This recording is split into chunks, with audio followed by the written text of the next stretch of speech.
The Chinese gaming sector really hit hard over the last year. Do you think that the worst is now behind the sector?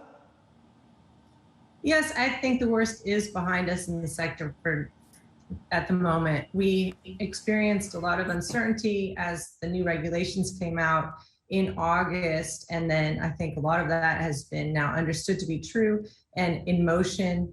From September 1st, we saw the regulations about minors playing for only 3 hours a week were put in place. And we had seen a lot of the other regulatory measures taken in effect on the tech sector this year. So I think at this point, we're just waiting to see if more games will get approved. That's something that is still outstanding. So while I say the worst is behind us with some of the big regulations, the Chinese government is very strongly, in favor of protecting the youth gamers. And if they feel like the measures are not stringent enough, perhaps there'll be more coming. But on the other hand, when we're looking at the real way games companies make money, it's by selling games. And of course, new games are always hot tickets. And in the absence of new game licenses for the domestic market in China, we have some ways to go until we can see what's really ahead of us on the horizon.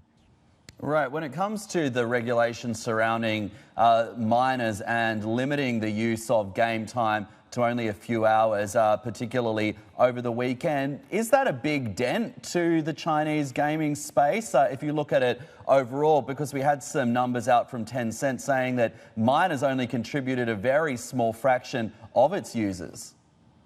Yeah, I think the minors do contribute a small fraction of the users. I mean, we can see that a year ago, they were contributing 4.8% in the month of September, and really now it's like 0.7% of the revenue. And either way, that's a small number.